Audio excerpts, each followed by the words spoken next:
Okay, so you would be the one abstention. So with the other four, we'll do a voice vote. All in favor, say aye.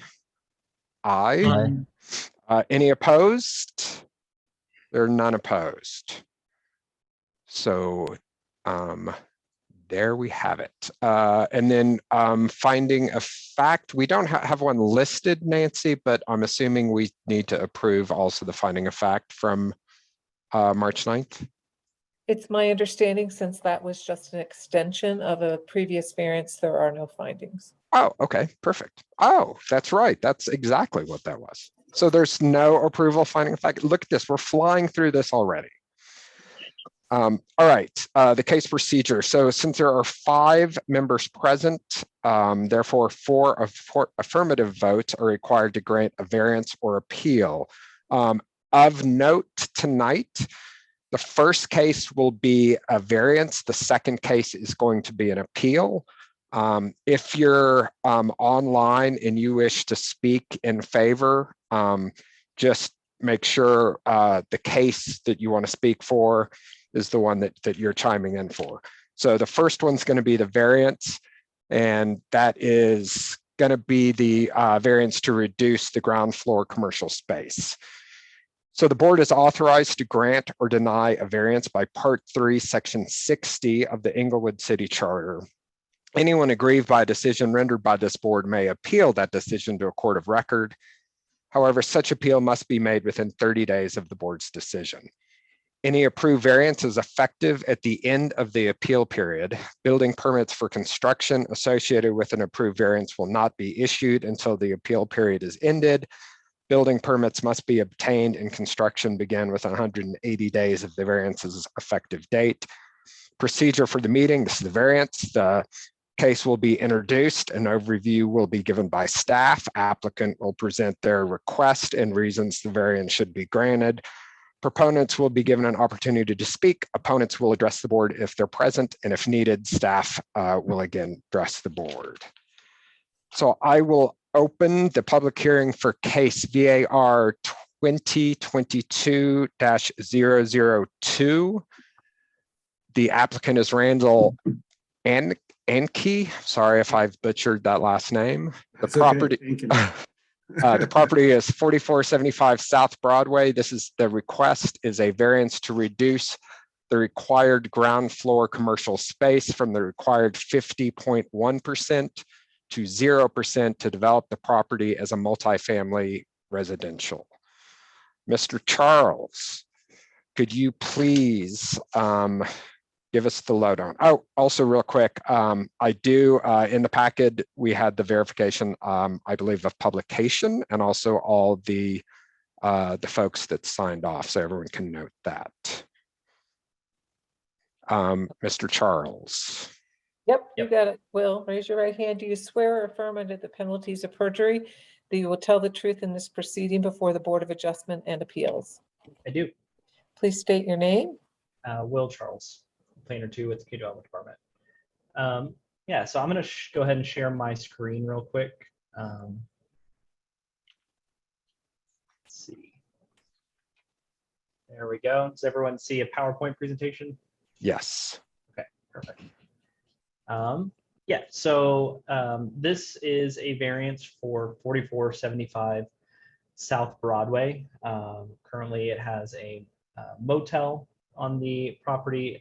The applicant is looking to convert the entirety of the building over to an apartment or multifamily residential use instead. So with that, you know, that zone district, or the MUB2, has a requirement that the ground floor have at least 50.1% or a majority of the ground floor be, you know, some sort of retail or commercial use. So the applicant tonight is requesting a variance to reduce that required amount from the required 50.1% to 0. Let's see if I can get to the next slide. There we go. So the property, as I mentioned, 4475 South Broadway, located kind of on the southwestern portion of its block near Stanford Avenue.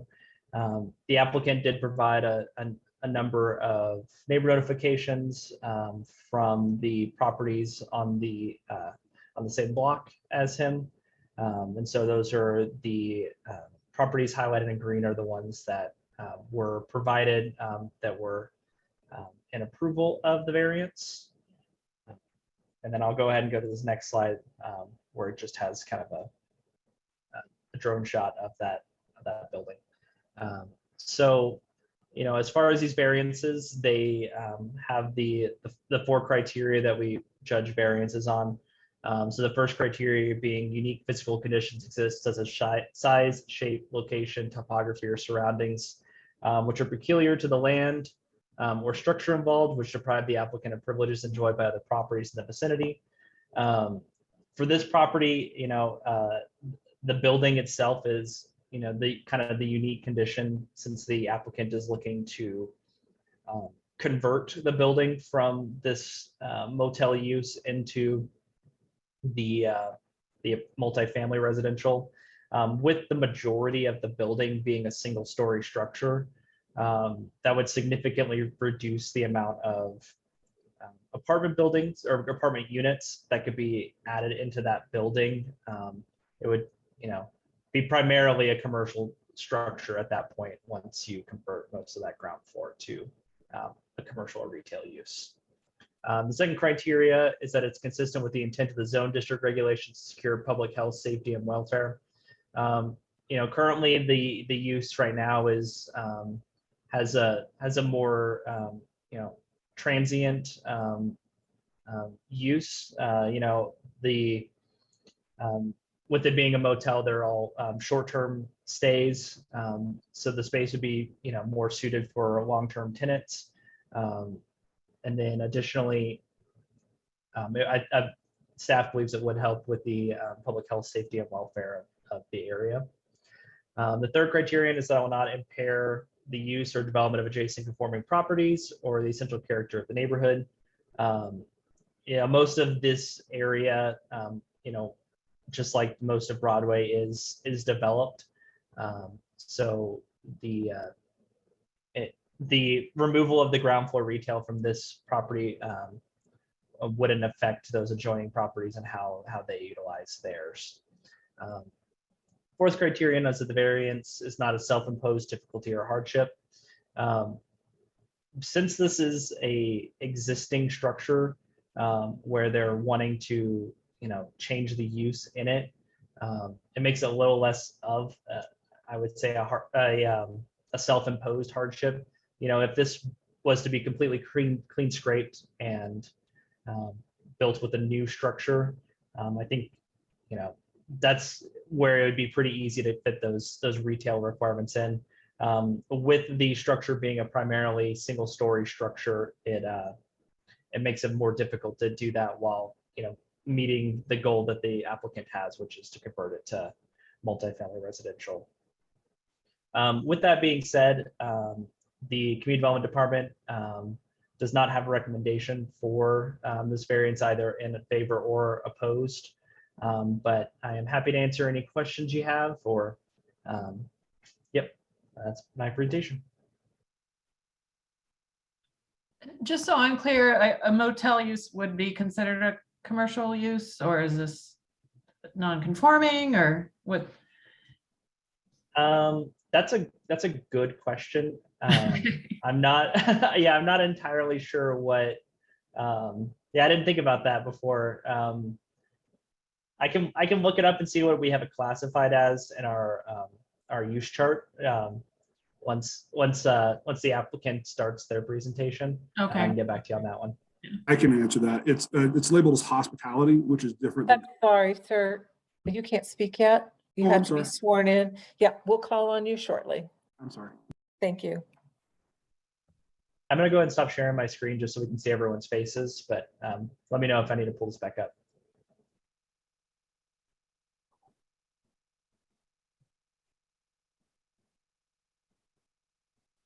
Tom, you're muted. Do we have any other questions for staff at this point? My question is, I know this has been amended recently for the MUB1 to be restricted to certain blocks on South Broadway. Was there any discussion at that time about how to narrow down the MUB2 application of this portion of the code? At that point, no. So the MUB1, it did get removed recently. The reason why sections like the MUB2 were not included is because a majority of that was intended to kind of help with the redevelopment of city center. And so with, that being kind of a more immediate project, we needed to get that MUB1. And so the intent was to kind of focus that code change in to be very specific on what it was doing instead of becoming more of a, holistic look at the city.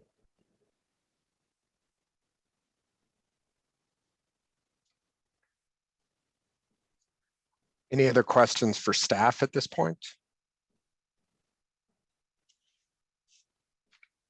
All right, Mr. Charles, I think we are through with you for the time being. Thank you. If the applicant could please come forward to testify in the case, state your name and address to the secretary who will administer the oath. Okay, so thank you for coming off mute. If you'll raise your right hand. Do you swear or affirm under the penalties of perjury that you will tell the truth in this proceeding before the Board of Adjustment and Appeals? Yeah. Please state your name and address. It's Randal Ankeney, 4645 Highline Place, Denver, Colorado, 80222. Thank you. Perfect. Now you can add your comments. Sorry, yeah, and I apologize. There's a specific designation of hospitality that's different from commercial or multifamily. And that's what it's. And we've heard, we have the packet. You heard what staff has thrown in. Is there anything you would like to add for us to consider for the variance part of this? Not on this variance part. First of all, I just want to thank Will Charles. He was fantastic through the process, and all the staff, Carrie Babin, Karen Montanez, Ms. Warwick as well. I think he said everything well. I addressed it in our packet, the A, B, C, and D portions. If you have any specific questions on any of those, I think we meet all those criteria, and we'd really like to do this. Perfect. Does the board, does anyone have any questions for the applicant on the variant at this time? So on the uniqueness prong, is it mostly that you're saying it's a one-story building already? Yeah, it's an existing structure. There's not really, the size of the lot, the size of the structure, I just think it's a unique, if you've been to that building, it's a unique building. I think it's well suited for multifamily, but not for that ground floor commercial.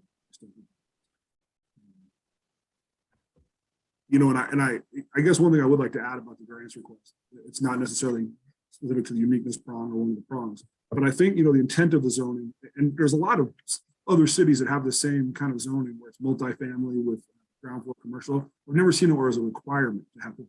Usually it's up to a certain percent. But I think our project really meets the intent of the zoning scheme, which is to encourage mixed use in that neighborhood. They want, residential and commercial, and there's a lot of commercial there within walking distance of those apartments. We make them apartments. I don't think it needs to have a ground floor commercial for it to be meeting the intent of mixed use portion of the zoning. Thank you. Any other questions for the applicant at this time? Did I answer? All right. Ms. Schmidt? I'm sorry.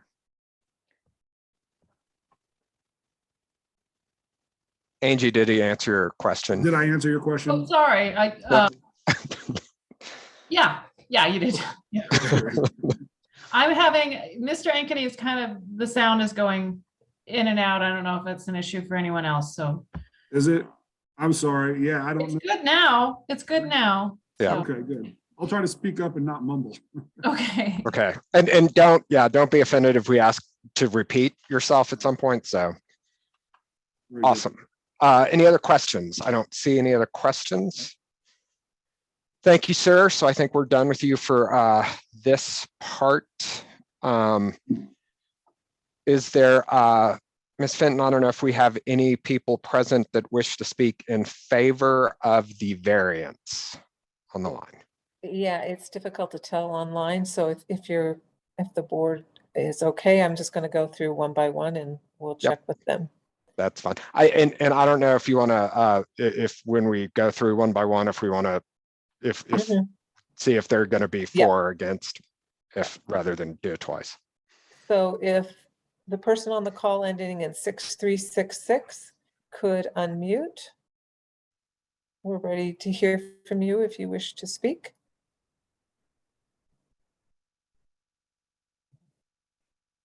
Hello? Yes, this is Greg Carter.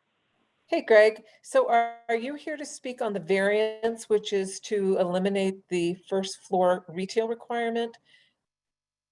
And I'm just go ahead. okay.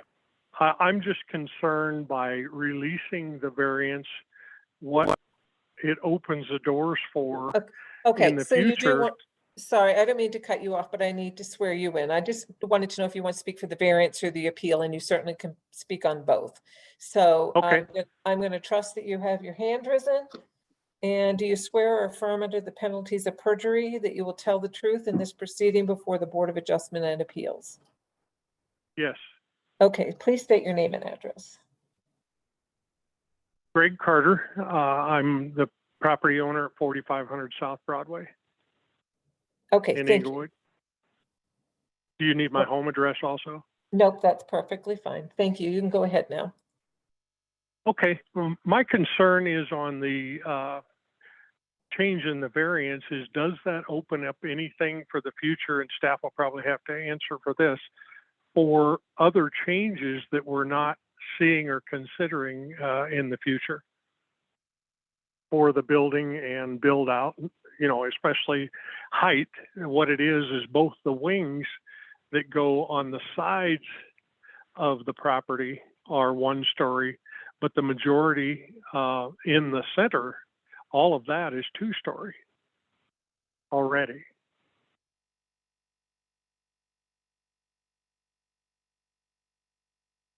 Tom, you're muted. I can speak for the board that the variance that we're granting at this point is only looking at the commercial, the commercial floor. If they decide to do something in the future that is not allowed, they would have to get an additional variance and have to come before the board. As I think that addresses your concern. Okay, moving on to caller ending in 1323. If you want to unmute, I will swear you in.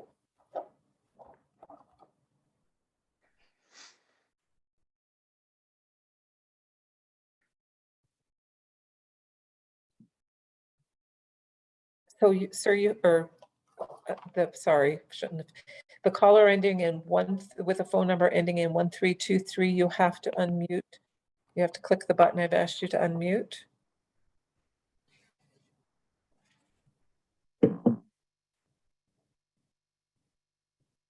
Yes, are you there?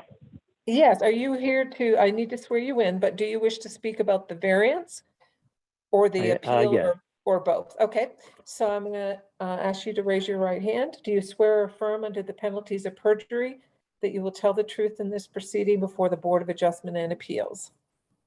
Yes, I do. Would you please state your name and address? My name is Robert Dennis, and I own the business almost directly across the street from this property at 4490 South Broadway. 4490, thank you so much. Okay, go ahead. My concerns were similar to that of Mr. Carter as to, you know, the future aspect of this, should they decide to build up on it, whether or not that would require a separate variance. And I think that question has been answered. Thank you. Moving on to, and I apologize if I am not pronouncing this correctly, but it's showing up as Calif, K-A-L-I-F. If you would unmute.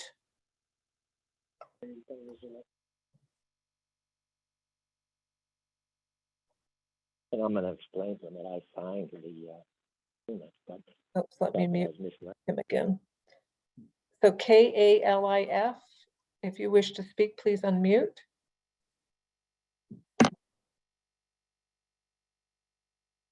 Okay, I'm going to move on to Rick.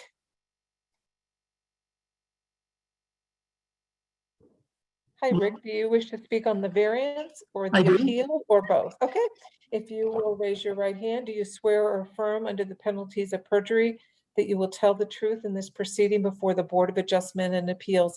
And since you're not on the phone, if you could come on camera, if possible, that would be great. But if you could state your name and address. It's Rick Navarro, 4485 South Broadway. Okay, See if I go can, ahead. I don't think I'm on camera though. No. If you can't, that's fine. Yeah, sorry. I guess I wanted to say that I didn't want to see retail go in there. I just don't think there's enough parking space. I do have other concerns about it, but we've obviously been next door to them for 30 years. So we kind of know what happens over there. And I know we're just talking about the variance, but yeah, I guess I have my concerns are about, is it going to be worse than the motel? I'm hoping not. And I did talk to Randy about this, and I'm hoping that it would be improvement for Inglewood, not necessarily something bad for Inglewood, and especially for the police department and everything that's going on there, and then obviously for us because we've had to deal with it for years and years and years. So, but as I say, having retail in there just doesn't work. There's just not enough parking. There's not enough parking now. So. Am I allowed to address or? No. Yeah, we can come back if we need that.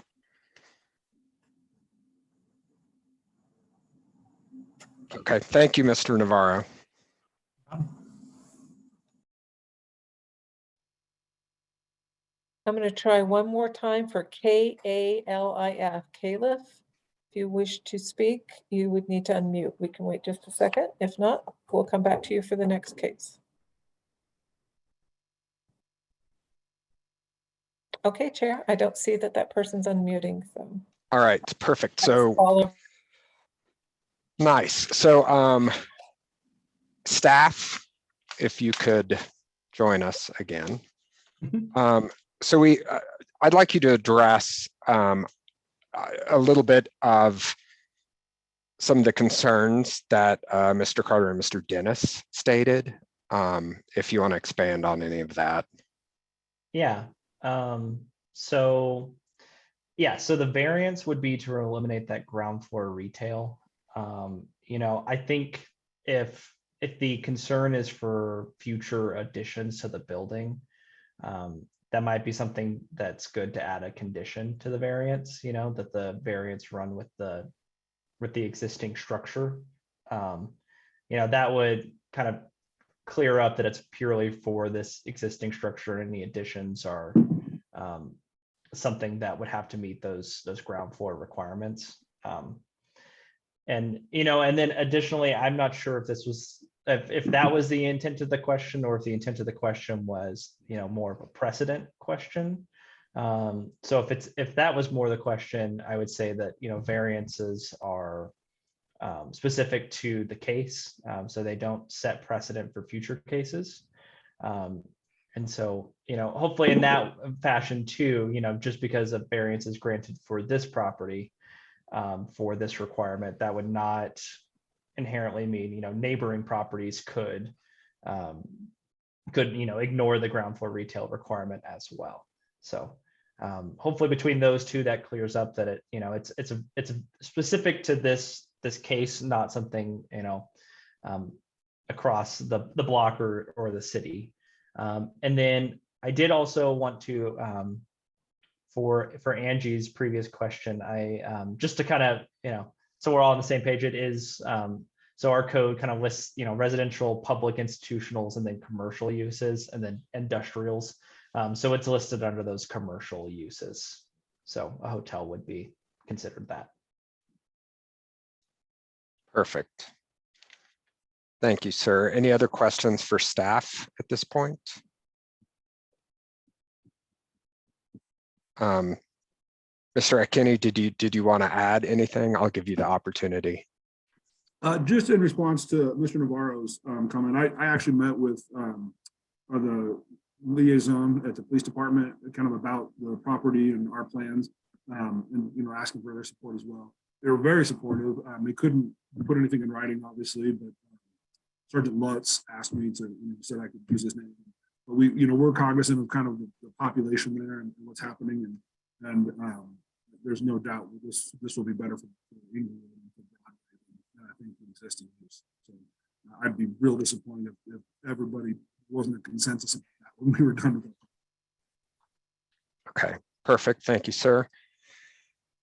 Board, any other questions at this point for the applicant or staff? I have one for Will.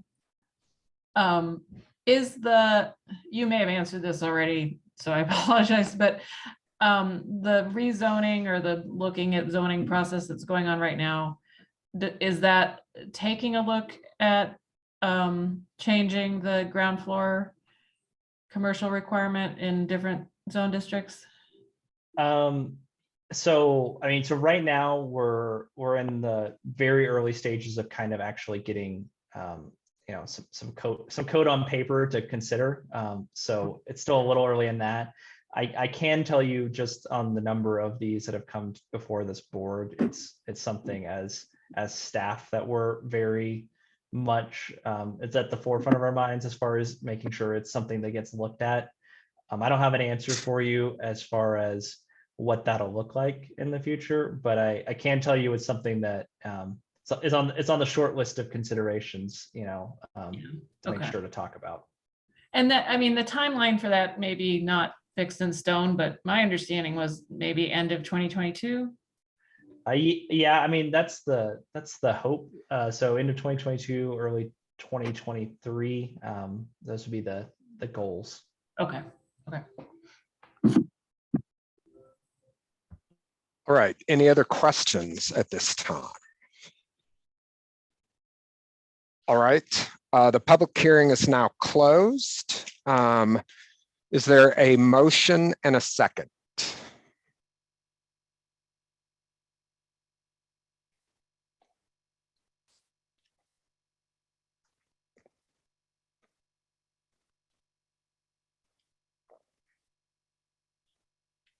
I'll move that we request that we allow a variance to reduce the required ground floor commercial space from the required 50.1% to 0% to develop the property as a multifamily residential. This variance to 16-6-1.c.4 of the England Municipal Code. Is there a second? I second. Perfect, we have 2 seconds. Real quick, do we want to amend that to have the variance run with the existing structure? Are we happy with the way that motion was made? I guess I was thinking about it a little bit, would we really change our mind if it were developed anyway? Are we really pushing for the retail in this zone with all the issues we've already had? It just seems like it doesn't really matter. I think because the structure is a big part of the uniqueness being sought, that a condition would make sense. And I'm happy to support that as well. If somebody wants to modify it.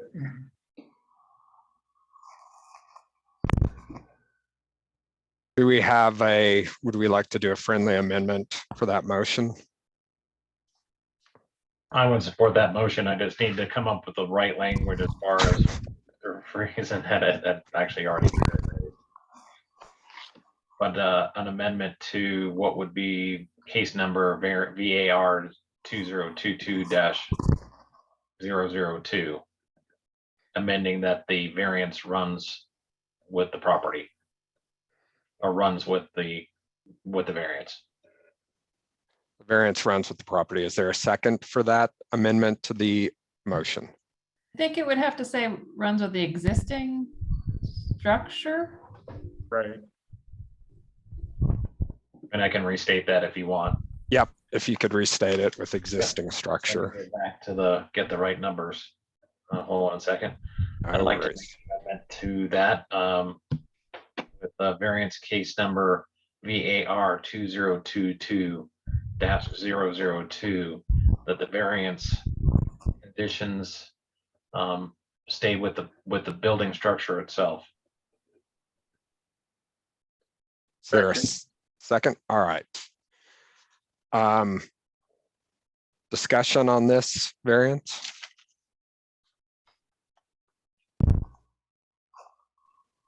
I'm still really stuck on the fourth criteria, or the second criterion about the intent of the zone district. Council and planning commission and staff have had this in their radar for a long time as something that is causing difficulties, but they haven't taken action on it. And I don't think it's appropriate for them to keep using the variance process as a way.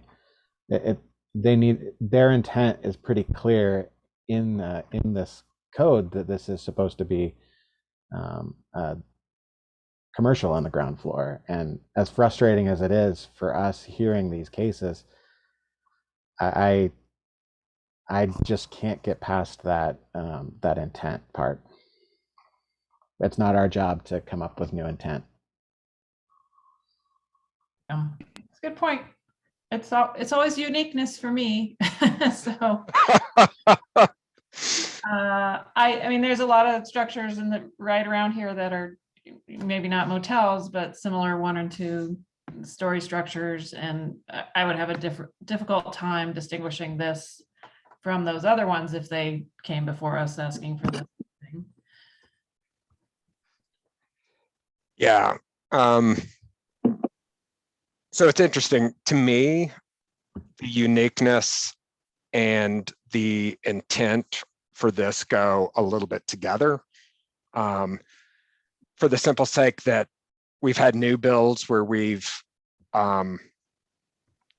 allowed the variance to not have commercial on the first floor. To me, this is more of a pain in the butt that it would take away the possible use of the building because of all that first floor would have to go into a commercial use.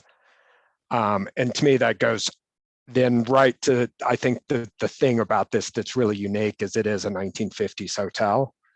And it's an existing structure that is just trying to change use, which I think is possibly a better use for this structure.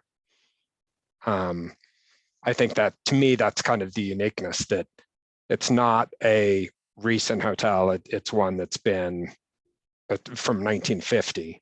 So it's more of a, instead of raising it and starting over, it's more of trying to reuse the structure and I think give some affordable housing. But that's the way I kind of looked at it on this. And again, I think the commercial and the uniqueness kind of go together with it being still that same old hotel.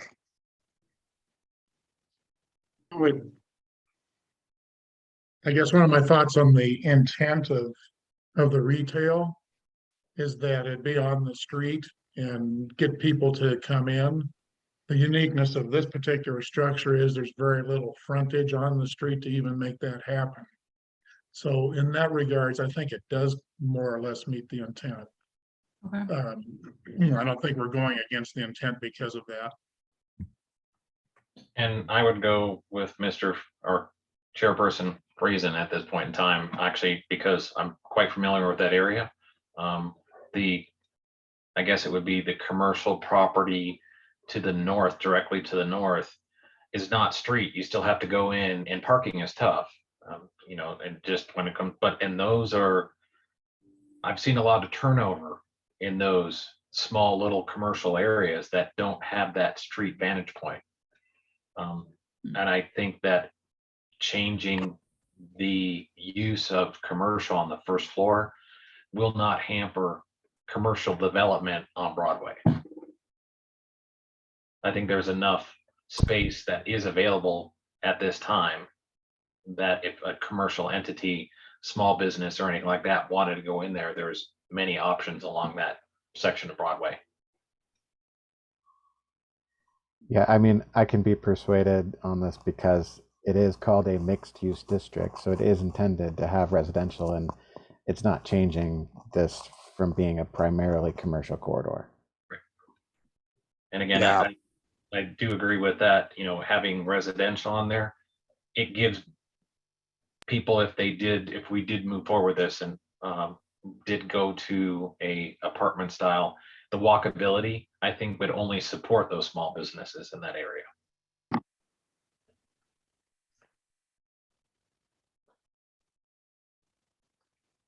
All great points.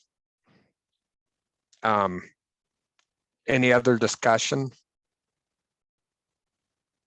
I think- Call the question? Say again? Can we call the question? I think so. Let's So- vote. Chair, if I could just clarify the motion, it's to approve a variance to reduce the required ground floor commercial space from the required 50.1% to 0% for the existing structure only, to develop the property as multifamily residential. Correct. So Randy and Andy, you made the motion. Was that? It was actually, I think, tacked onto the end of it. Yep. Randy made it, and then there was an amendment. Right, But Right. the amendment actually gets tacked onto the end of it, saying that I forget how you worded it, Mr. Thompson, but The So, existing structure. Existing that it structure. runs with the existing structure only. Yeah. Right. great. Thank you for that clarification. Okay, Ms. Schmitz, how do you vote? can I, can I have someone else go first? Oh, sure. Mr. Friesen, Vote in favor of allowing this. I think that the first criterion is met, that physical conditions are the existing building and its shape and size not being on the street leads me to the second criterion, that I think it's within the intent of the zone district. I don't think this will, as far as number 3 criteria, will not permanently impair the use or development of adjacent properties. I think it's, well, the adjacent properties is pretty well set, and I think it ties in well. Fourth criterion, it's not self-imposed. I agree with that. It's an existing building, and they're not doing something additional to require this. Mr. Taylor, I voted yes for the reasons stated. Mr. Thompson, I vote yes for the reasons stated. Ms. Schmitz, I vote yes for the reasons stated. Thanks. and Chair, and Chair Finn. I also voted yes for the reasons stated. Okay, motion passes 5-0. All right, so that case is closed. Got to scroll back up.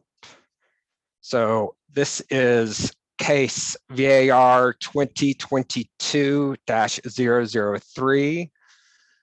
The same property, 4475 South Broadway. This is not a variance. This is a appeal to the chief building official's decision that converting the structure from motel to multifamily residential would trigger a change of occupancy. So since this is an appeal, the procedure will be that the case will be introduced by staff, also an overview. Applicant will state their case, why they think it was incorrect. We'll have proponents and opponents. If they wish to speak, they can address the board. And then if we need staff, we can have staff. And then it's we don't need, there's no criteria. This is just it'll be a motion and a vote to uphold or overturn the decision. Mr. Charles. Actually, Chair, Karen Montanez is the chief building official who will be presenting for Oh, staff. she's okay. So I'm sorry about that. I No, didn't. that's all right. You don't have a chance to see Ms. Montanez much, so. Awesome. This is awesome. So Karen, if you'd raise your right hand, I'll swear you in. Do you swear or affirm under the penalties of perjury that you will tell the truth in this proceeding before the Board of Adjustment and Appeals? I do. Please state your name and position. Karen Montanez, Chief Building Official. Thank you. You can go ahead and present your case and share your screen. Okay, as we already know, the applicant is applying to appeal the decision of the Chief Building Official as well as the Fire Marshal to enforce Section A.111.1 change of occupancy of the 2018 International Building Code, that the proposed change to the use of the property constitutes a change of occupancy, which would require upgrades to the life safety and accessibility components of the structure. And I will share my screen.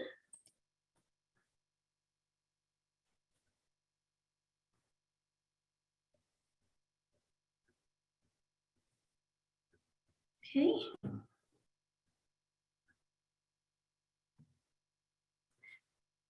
So history of the property. The property received a certificate of occupancy in 1955 and another in 1961 when an addition was put on, and the occupancy was as a motel. Motels are defined as establishments where occupants are primarily transient in nature. Motel use has continued since the original certificates of occupancy were issued. The property has been inspected yearly as required by Ordinance 51, sorry, can't see it because part of my screen's there. Series 2015, which states that motels are establishments that make rooms available for rent for less than 30 calendar days. Motels of that era in the 1950s were typically one-story built in a I, L, or U shape with parking directly in front of the rooms for easy unloading and loading of suitcases, etc. Many motels of that same era also included small kitchens or kitchenette amenities so that occupants could prepare meals rather than incurring cost of purchasing all meals as they traveled. The subject property was built in a typical U shape with most rooms on the ground level, many with small kitchens or kitchenettes. There are 3 other motels on Broadway built in the same time period that contain very similar characteristics. The city does not have records indicating that the property was approved for long-term occupancy. All records indicate motel use, which is transient in nature. County records also list the property as a motel without any indication of multifamily use. Occupancy as defined in the 1940 City of Inglewood Building Code, in which this property was built, is the purpose for which a building is used or intended to use. In your packet, you have a copy of both certificate of occupancies, which lists the use of the property as a motel. For a change of occupancy to kick in, a change of occupancy is defined as a change in the use of a building or a portion of the building, which results in one of the following: a change of occupancy classification, a change from one group to another group within the same occupancy classification, and any change in use within a group for which there is a change in application of the requirements of the code. The applicant is proposing to change the use of a property from an R1 motel use to an R2 apartment use. While hotel, motel, and apartment uses are within the same occupancy classification, they are in separate groups within that occupancy. Another example would be a restaurant and a library are in the same occupancy classification, an assembly, but are in separate groups, an A2 and an A3, and have varying code requirements, just as an R1 and R2 do. In summary, the documented historical records for 4475 South Broadway stipulate the certificate of occupancy was issued for motel use, which is short-term. There are no documented records indicating the occupancy was approved for apartment use long-term. The applicant's desire to unilaterally designate the use as either or hotel motel or multi-family apartment building is not supported by city records nor by building or fire codes. Staff requests that the Board of Adjustment and Appeals uphold the decision of the chief building official and the fire marshal that the proposed use of the property as an apartment is in fact a change of occupancy, and that such change would require the property to meet the requirements of the International Building Code, the International Fire Code, and the International Existing Building Code. And let me know if you have any questions. Thank you. Are there any questions for Karen? Now that we finally got her to one of our meetings. Could you go back a couple slides to the Sure. group or classification or whatever that, the criteria one? Sorry, I went too far. Okay, yeah. And so this proposed change meets the second criteria as well as number 3. Okay, so group within. Okay, thank you. Any other questions at this time from staff?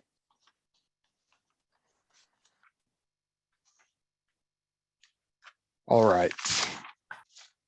If the applicant could please come forward, and I think you need to be sworn in again since this is a different case. Okay, if you'd raise your right hand again, do you swear or affirm under the penalties of perjury that you will tell the truth in this proceeding before the Board of Adjustment and Appeals? I do. Would you please state your name and address again, please? Yes, it's Randal Ankeney, 4645 Highline Place, Denver, Colorado, 80222. Okay, thank you. Can everybody hear me okay? I'll talk a little louder. I've got more to say on this one than on that. First of all, thank you, Ms. Montanez. Ms. Montanez was so patient and helpful. I had a lot of really dumb questions early on when we kind of were talking about this issue, and she was very patient with me in answering all of it. So thank you, and a very thorough presentation. So our position is I kind of want to talk big picture first, and then kind of specifics about the criteria. Our goal to turn this into apartments. We're under contract, and we actually got an extension before closing because these issues came up. So we're not going to buy the building if we can't get these, the variance, which we got, and if we're not granted this appeal, just because of the cost. In the big picture, requiring a new certificate of occupancy just triggers us to have to bring this building to 2022 code, which is just unrealistic for that building. I think you'd have to knock down walls to create firewalls. You'd have to dig up Broadway and stop Broadway to get new pipes in and water and sewer and everything. I mean, it would literally just be cost prohibitive. You couldn't do the project. That's kind of the big picture. And in the macro, when this building was built in 1956, it wasn't uncommon for people to stay for longer than 30 days. Some people even lived in out of hotels, which is why they're built with kitchens, as they were. In 2015, in Inglewood, it changed to kind of limit the designation of a hotel to be no more than 30 days.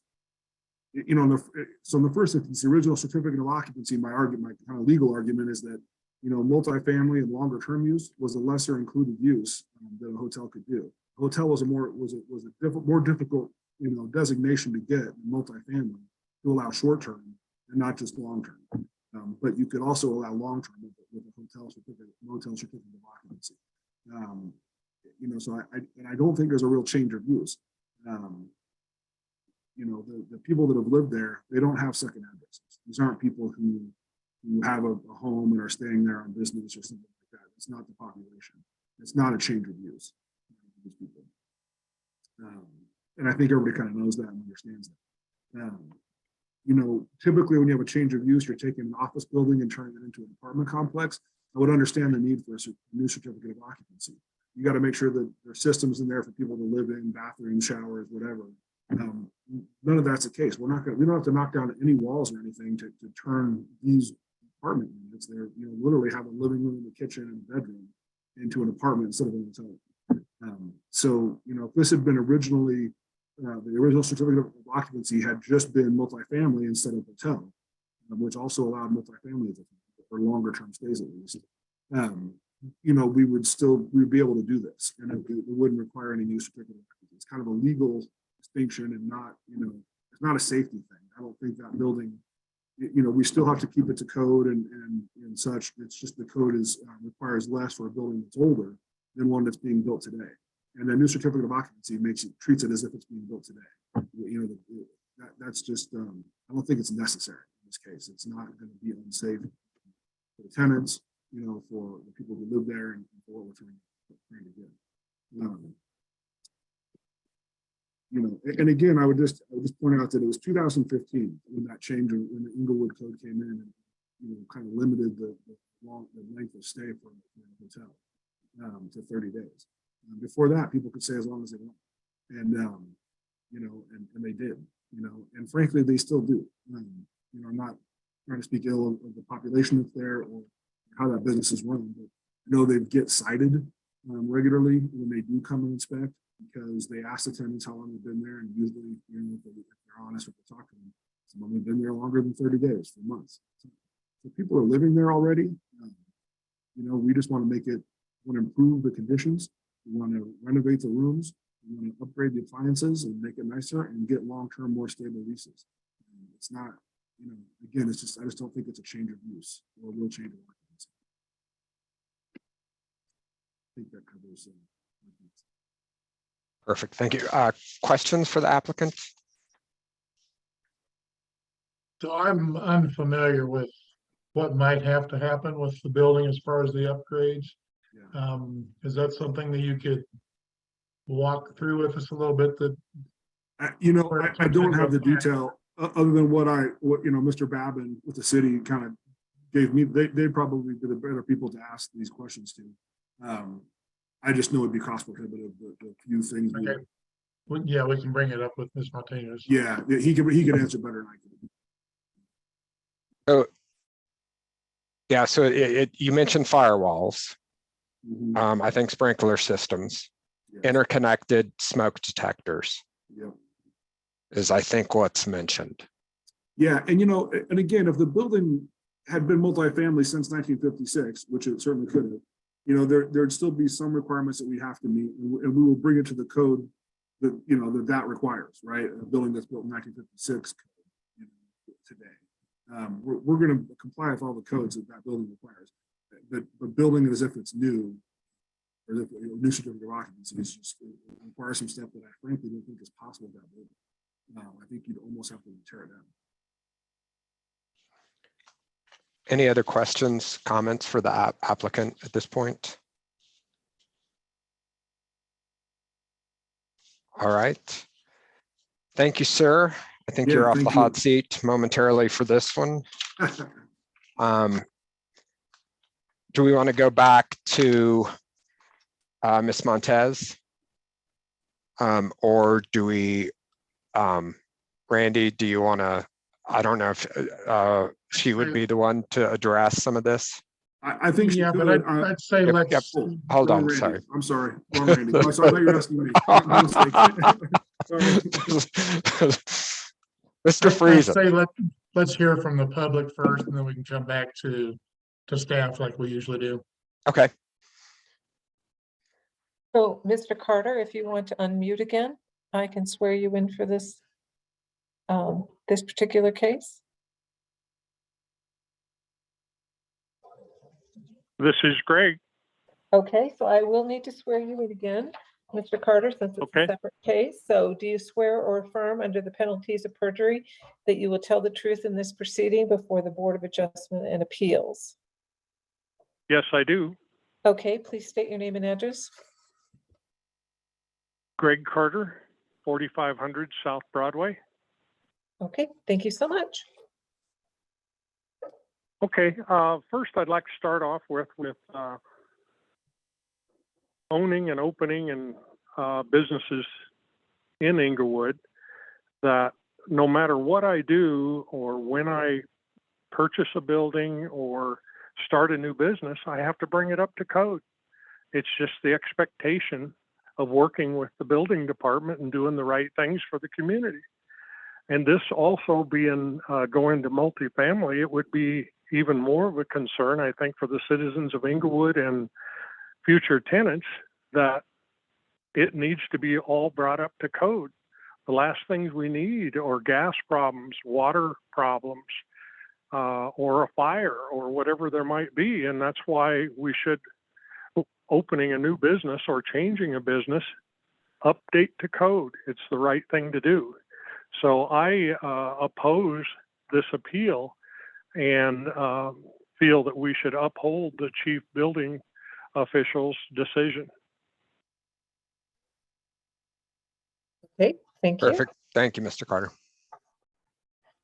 I apologize if I'm getting your last name wrong, but Mr. Robert Dennison, if you want to unmute. And we can hear from you on this case if you wish.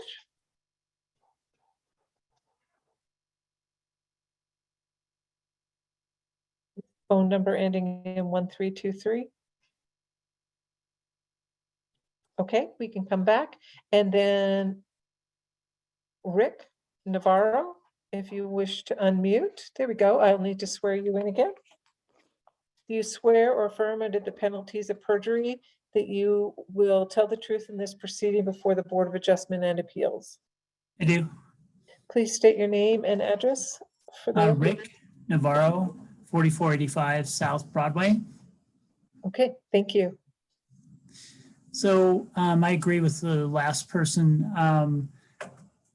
I guess my thought, though, is to Randy's point, it's going to take a lot to get that to today's standards. And I don't know if there's any gray area that could improve some of it, but, I don't know if that's even possible or if it's all or nothing.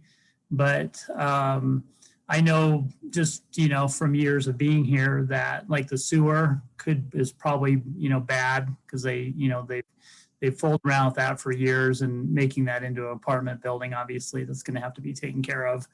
And then obviously electrical problems and different things like that. I don't know. I would say the structure is good.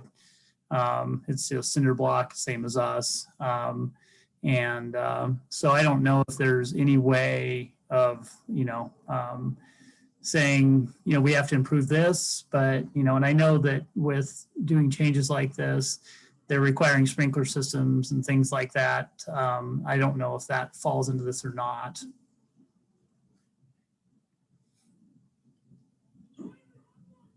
Okay, thank you. Our other person, Mr. Denson, has come off mute. I can swear you in, sir. Can you hear me? Yes, Okay. Do you swear or affirm under the penalties of perjury that you will tell the Yes. truth in this proceeding before the Board of Adjustment and Appeals? Sorry, I had to come on camera. If you I'm please sorry, yes, state- I do. Thank you. If you please state your name and address again for the record. Robert Dennis, and I own the property at I have the business at 4490 South Broadway. Thank you so much. Go ahead. First of all, I wanted to say that I was presented to this earlier on with very little details, and when questioned, didn't really get enough information, but I did agree to it, and I'd like to retract that at this point in time. My other question is, is there a detailed plan as to, what they're going to be doing to convert this to multifamily use, as far as how many units it's going to be, if these units are going to be combined, or if they're going to be a double-story unit, et cetera?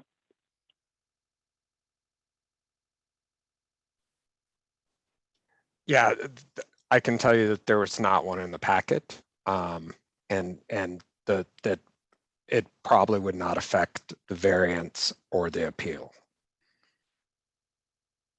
So, I mean, it's kind of asking for a variance, but there's no detailed plan to do it on.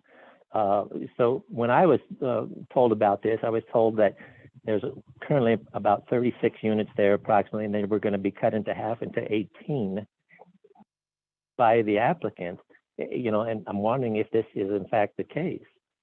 The other thing I'm concerned about is why waive to bring this building up to code. I would think this would be the opportunity to do so.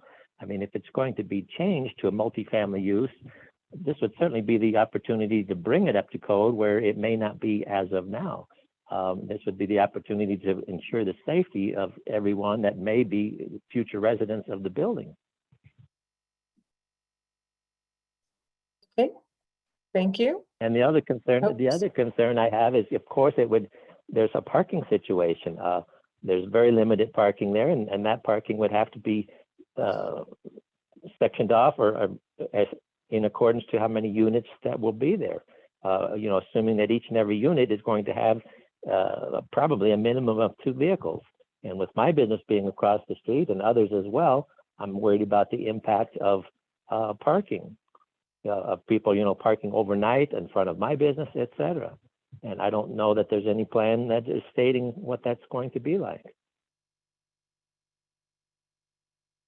Okay, thank you. Chair, that's all we have for public. You're muted, Tom. All right. So we will return to Karen, and then we can return for another comment after this to the applicant. Well, actually, applicant, I'll let you go ahead and then speak first if you would like to add something briefly. Thanks. Yeah, because I have a question for Ms. Montanez as well. I apologize. I'm maybe explaining this inartfully, and I guess Ms. Montanez, maybe you can explain better, you know, to the citizens that are bringing this up, you know, the difference between bringing it, you know, a new certificate of occupancy and bringing it to that code and an existing structure, which would still be subject to the code and still has requirements and safety requirements, and what those safety requirements are that we would still be subject to. You know, I didn't, you know, I certainly wouldn't want anybody to think that we're not going to be safe or up to code. We will be. It's just a different standard when it was built in the 1950s. And part of that is because, you know, frankly, the buildings that were built in the 50s were built with materials that we don't build with today. You know, we use cheaper materials. They catch on fire easier than the brick and mortar walls that don't. I've got another building that's similar to this. You could not set that building on fire if you tried. They're just built differently back then. The need for the sprinkler systems today just, you know, frankly, isn't the same need in those structures, which is why it isn't required to put those kinds of sprinkler systems in buildings that were built in the 50s, or that would be a requirement. You know, the fire marshal isn't going to let a building be unsafe. We still have to you know, meet those requirements. So I certainly understand those concerns, and it's my fault for not maybe explaining that better. And I think maybe Ms. Montanez can do that as well. I did want to talk about, you know, cutting units in half. I apologize if that came across. There's 30 motel rooms there now. You know, we won't have more than 30 rooms, obviously, but you know, what we think about those rooms is they're set up nicely as an apartment right now, most of them. Now, there might be 1 or 2 that we would have to knock a wall down and combine them. We would have to get permits to do that with the building department before we do anything like that. You know, and we would do that and do it safely and in a way that makes sense. And parking, there needs to be enough parking there, just, you know, of course. There's 31 spots as configured, and I think that if it's restriped and restructured, and some of maybe those sheds in the middle are removed, there's some other things, there'd be more parking as well. So I think there's already adequate parking, and you get more traffic as a hotel than you would as an apartment complex. But we would, you know, as a business model, you have to have enough parking. Okay, thank you, sir. Ms. Montez, could you go over Randall's, I guess, kind of general, and I know that it was, some of it was written, it looked like it was smoke detectors all configured the same, sprinkler system, firewall. Correct. Even using the existing building code, changing the use, it requires then that use or that occupancy meet certain requirements. Then that does include sprinkler systems, interconnected fire alarms, accessibility requirements that obviously aren't in the building as it is now. The majority of it is life safety. The biggest issues. Having been in that building over the last few years, doing inspections, there's typically lots of plumbing issues, electrical issues. There's, you know, some of the rooms that have kind of a separate sleeping room, there's no means of egress out of those rooms. So there's several things. Also going back to one of the, what the public was asking is, can we, you know, enforce part of the code and not all of the code? I don't have that option. I am tasked with enforcing the building code, as is the fire marshal with the fire code. So it's not a pick and choose necessarily. And, you know, it's still our opinion that this is a change of occupancy, and therefore the requirements have to be met. Once again, it also goes to cost does not play into it. Life safety issues and the code requirements do play into it. One of my questions was, the building, I think, would fall under the IEBC International or Correct. Existing Building Code, so that gives some outs as opposed to completely redoing it, but I don't know how they apply without complete building study here to know if that makes sense or not. So. Right, but the definition of the change of occupancy is the same with both codes. And so, you know, the IEBC in many instances refers right back to the building and fire code as far as the requirements go. So.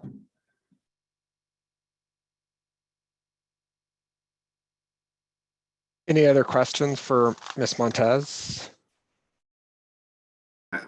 Oh, no, I think I'm sorry, but yeah, I can't get into a debate here. No, so, I have a question. Well, that's okay. That's fine. Yep. So I'm going to close the public hearing.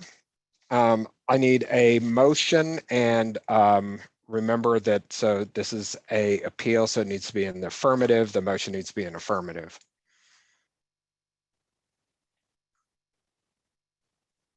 Sorry, the affirmative would mean grant. So it would be to grant the appeal. Grant the appeal. Okay. Weird verbiage, but okay, I'll get things kicked off here. I move that we grant the appeal of the decision of the chief building official in regard to change of occupancy in case number VAR2022-003. Second. All right. Discussion.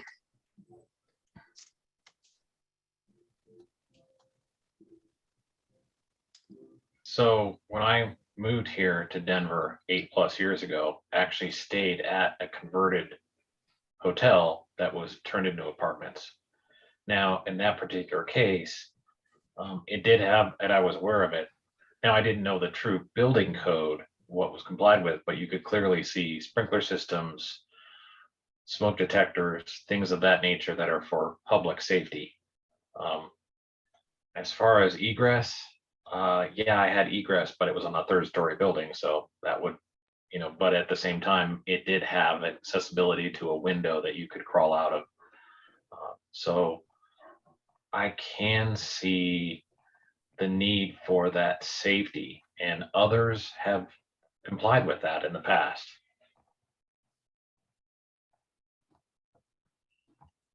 Yeah. I think, Go ahead, Randy. I guess my run at it is that, to me, it's pretty clear cut. I mean, that's the way the code's written. I think the interpretation of how the chief building inspector and the city have gone about this, it's exactly how the code's written. I can't see overriding that personally.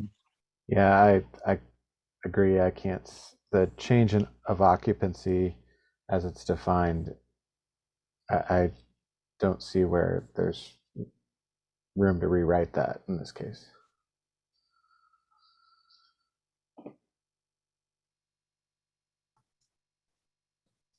Any other thoughts, Ms. Schmitz, or? Oh, I was just thinking about the issue of the historic use. I mean, if there was, gobs of documents or testimony in front of us about what that historic use looked like, and it was different than the conclusion of the city, then that would be something, but I'm not seeing it. Yeah, I agree. So, and I also think that although the comment has been made that it would take a lot for this building to burn, it could happen. The code's there for a reason. And I think we owe also something to our first responders to try to stick with the code so they know what they're going into. So that's just my thoughts on this. Any other comments, or should we just go ahead and vote? I always forget how criteria work on this. We don't need criteria for this. Okay. Yeah. So, but for this one, since it's in the affirmative, a yes vote would be for the appeal to overturn. A no vote would be we're not overturning what's been done.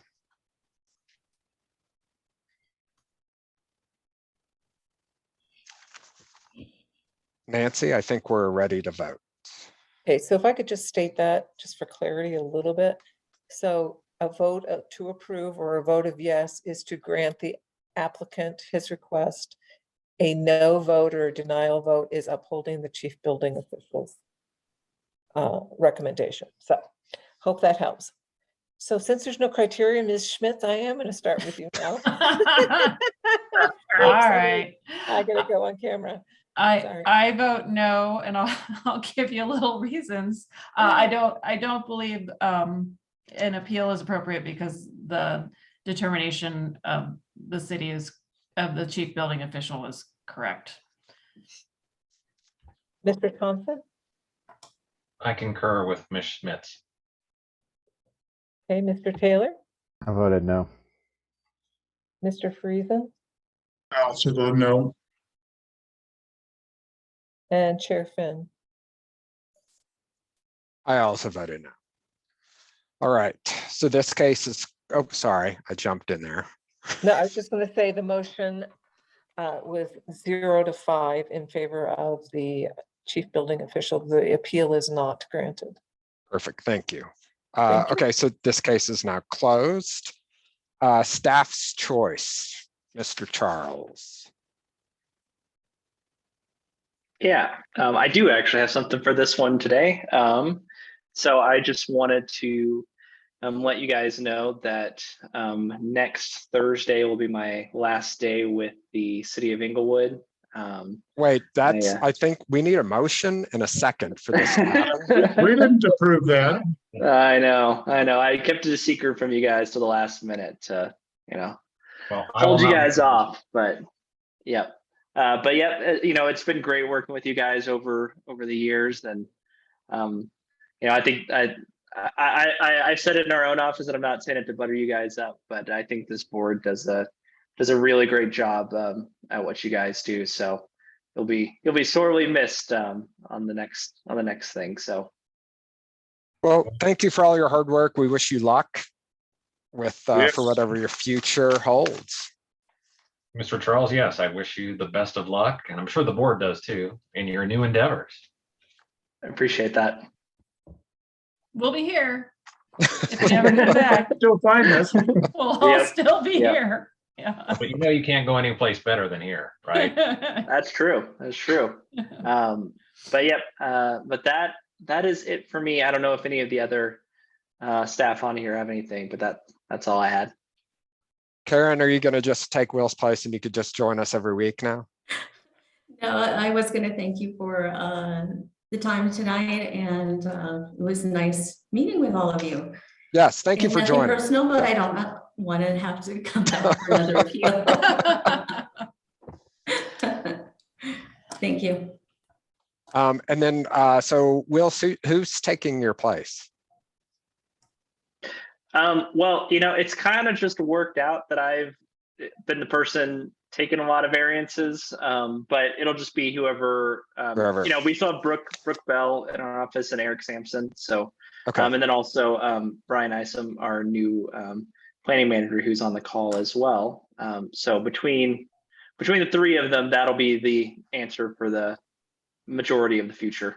Okay, perfect. Brian, you want to say hi to us and introduce yourself since we're still at staff's choice? Sorry, I think my lighting is bad, but I'm Brian Isom, the new planning manager. I've been here for about 6 weeks now, I think. You'll likely see a couple different of us coming before you in the next few months. We may just delegate it to one individual. But we're working on opening the application for Mr. Charles's place. He's going to be sorely missed. He will. Perfect, Brian, welcome. Yep. And I was going to say, Mr. Taylor probably concurs with this. We really like your hairstyle and your beard. I think we go to the same barber. City attorney's choice. Where is that city attorney? Oh, there is a city attorney. Okay. Sorry, it's taking me a second to come off of mute and get the camera up. Hi, good evening, everyone. So I want to introduce Amelia Stefan. She's one of our legal interns with the city this year. So we have her assistants in the office. One thing that she's working on with our office and in connection with the city clerk's office is some training materials for board and commissions. We want to make sure we're addressing some unique issues that come up with the quasi-judicial boards like yourself. So if there's any specific questions or issues, now would be a really wonderful time to reach out to our office while we have the additional legal mind who can opine on these issues and help put together this material. So we hope to have that out within the next few weeks, so you can expect to receive that, and we'll work through that with all of you. Perfect. I'm sorry, we should have definitely used a city attorney more tonight. I'm sorry, we should have just pulled you in. It's okay. But we're here when you need us. Board's choice. At some point we'll be able to get together again in person. So again, the discussion, everything, you guys are amazing. Thank you for your time. I appreciate it. The city appreciates it. Sorry we went a little long tonight, but again, I think we had good discussion and we got to the right place. So thank you much. Perhaps we will see you all in a month. I know, Mr. Finn, you keep threatening us with getting together for drinks, but well, it is summer now, so we should. I know, that's what I was just about to say. Denver Beer Company's right down the street and they're outside. So perhaps don't discuss any board business outside of a public. We won't. We'll talk about ice cream. We'll talk. Yeah. We are happy to have attorney there to make sure that everything. That we of course, talk about that. Yes. On track. All right. Thanks, guys. We'll see y'all later. I appreciate the time. Bye-bye. Thanks. Yeah.